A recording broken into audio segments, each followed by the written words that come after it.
The A-League Women's 2025-26 season is coming up this weekend. Here's our ladder prediction for the new season. Will we see any big moves from certain clubs? I'm expecting a couple big changes, at least I reckon, this season, and would love to hear from you guys as well. What are your expectations for this campaign? Who's going to impress in the 2025-26 season? Who's going to struggle? Let us know in the comments section. Jumping into bottom place, and it honestly pains me to put them there once again, but I'm going to say Western Sydney Wanderers do finish at the bottom once again. I just think they haven't done enough to suggest that they are going to really shift up the ladder this year. They've been a team who have generally struggled quite a lot in the A-League women's competition. And looking at that transfer window, a couple of fascinating signings with Brianna Edwards, goalkeeper, coming over from Sydney FC. Alana Cern, brings A-League women's experience as well. They've even promoted from their own academy, which is great for Western Sydney Wanderers as a club, but they haven't necessarily done enough, and considering some of the quality that they have lost, I just can't see them making big strides up the ladder. This might be a year where they do, push up somewhat, maybe contest for sort of the bottom end of the top six there. But just looking at the quality of the teams around them and above them, obviously, I just can't see them pushing up, unfortunately, for Western Sydney Wanderers. But I mean, as I've said, they've struggled for many years now down there. Hopefully they can just can push up and be a bit more competitive in seasons in the future. We'll have to wait and see.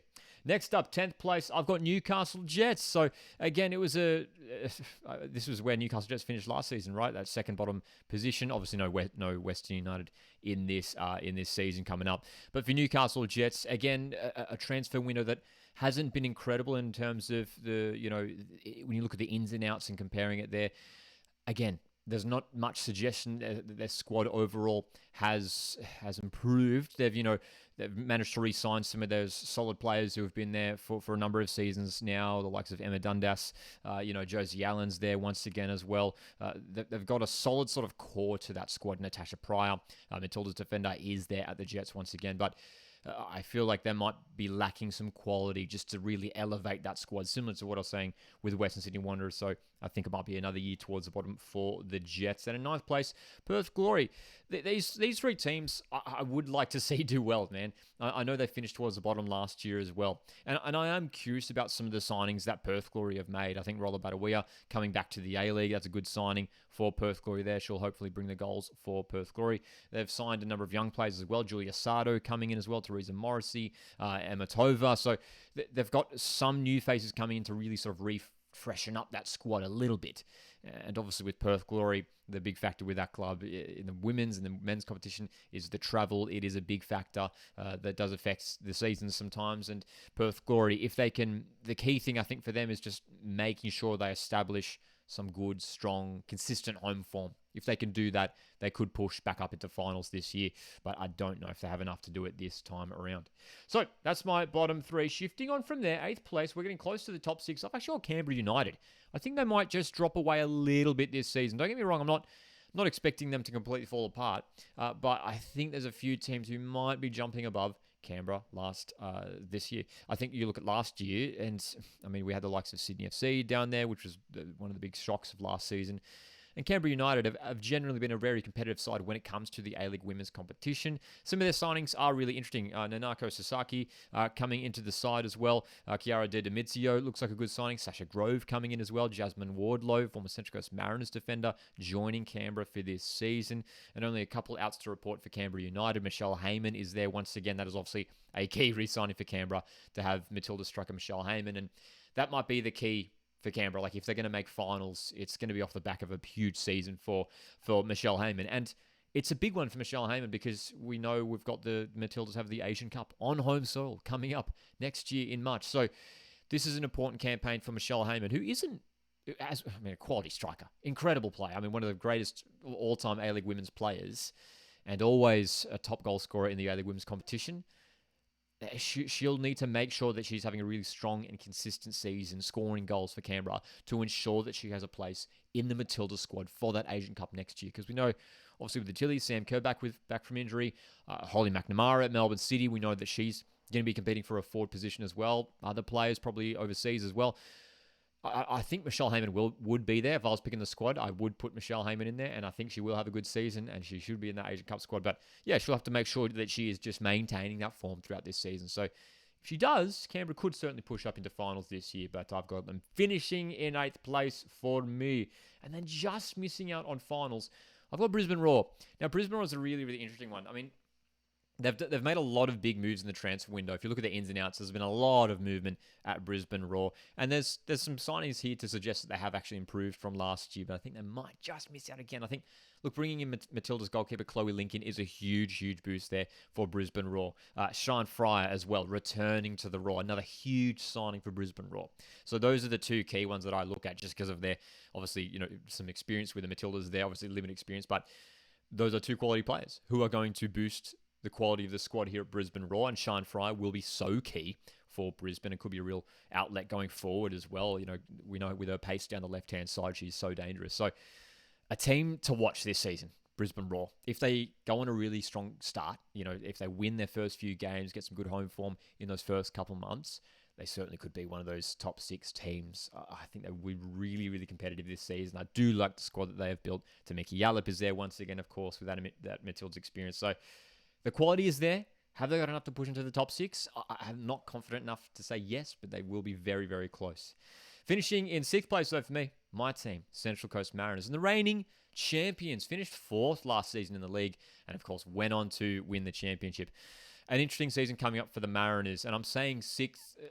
I think it's fair to say that Mariners might just slip down the ladder a little bit, at least just, in the league regular season. And a lot of that is coming off some of the big departures that Mariners have seen over this off season. Emily Husband is obviously the big one. The head coach of this team who has led the Mariners to success over the last couple of years now, really turned Central Coast Mariners into this really competitive side over the last couple of years, and obviously, helped the club lift that incredible trophy at the end of last season. But losing Bianca Galich, Jessica Nash, Taylor Ray, those are 3 players who were so pivotal to that success as well for Central Coast Mariners. At the moment, Cannon Clough, the only new signing announced by Mariners at the time of this recording. It's been a dramatic off-season for the Central Coast Mariners as a club overall. The men's and women's teams, its transfer window has been really disappointing. We'd hope to see a whole lot more going on. And there has been, some new players spotted with the likes of Avani Prakash and Millie Farah has been spotted as well. So there are certainly going to be new signings that we will see feature for the Mariners this season. And, huge to retain the likes of, Isabel Gomez is there. Annalise Rasmussen had a great season last time around as well. Taryn King, who, now injury-free entering this season. Tiana Fuller, Peter Trimmis is there as well. So, Mariners still have a strong squad and a lot of players there from last season. But it might just be a season where it gets a little bit more competitive with some of those other sides around there. Mariners might have to work hard just to maintain a finals position. So, shifting into that top 6, ahead of Mariners there, Adelaide United. They were the real story of last season, one of the big stories of last season, the way they struggled so much the year prior in the 2023-24 season, and then bounced back and just put together a fantastic season. And I like some of the signings they've made. They brought in the Taranto sisters over from Western United, Holly Murray joining the side, Lara Gooch as well, Paige Zoyce. They're a team who should be there once again. I don't see why they will drop away. A few key departures there, but they've got a team that should be playing finals football for me. And after what they did last year, we should mention new head coach coming in, but after what they did last year in this competition, they should be aiming to be there once again. It'd be really disappointing for the Reds to see them drop off once again after, they want to make sure they sustain the success. They're not just jumping up for last season. They want to be there once again, and I think they will be there in 5th place for me, the Reds. 4th place, Sydney FC. I'm throwing them up there. I would love to hear from you guys as well. Where do you think Sydney will finish this A-League women's season? Because they were, again, another big story of last season, a big shock of last season. Sydney FC, who are just usually so successful and dominant when it comes to this competition, the way they fell away last season, especially like the first few months of the season, they just struggled so much to get results.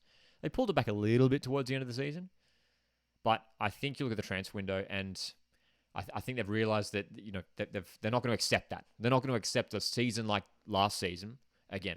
Some of the signings that they've made are really impressive. Some experience from overseas as well. Heather Hines coming in as well. Riley Tanner coming in. She played for Panama against the Matildas earlier this year. You might remember she was very, very impressive in those games.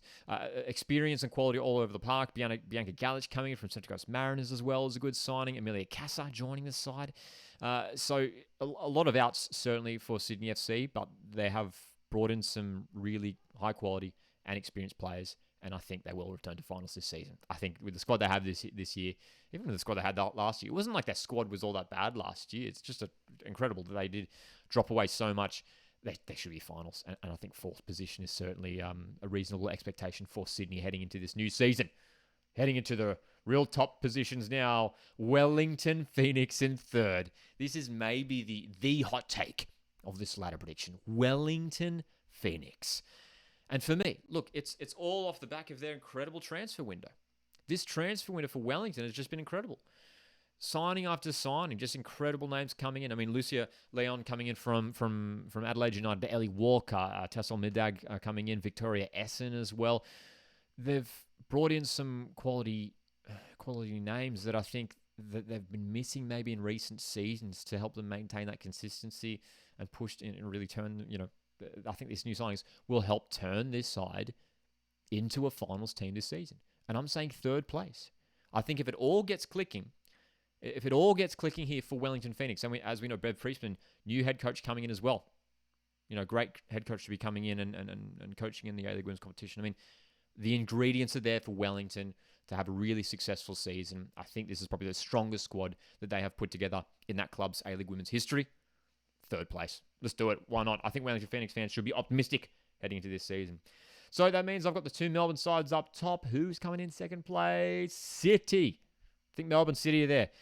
Melbourne City are going to be very, very, very strong once again this season. And I think the reason why they will be towards the top once again is because they've done such a good job of retaining the quality that they had from last season. I mean, Taylor Otto re-signing, Melina Mears as well, Rebecca Stott re-signing, Holly McNamara is a key one, Letitia McKenna. They've managed to maintain a sort of the core spine of that squad. And they've strengthened with the likes of Danielle Turner coming in, Aideen Keane. These signings that will really help, I think, for the squad depth as well. And we know they've got the Asian Women's Champions League competition coming up this year as well. Ellie Wilson coming over from rivals Melbourne Victory as well.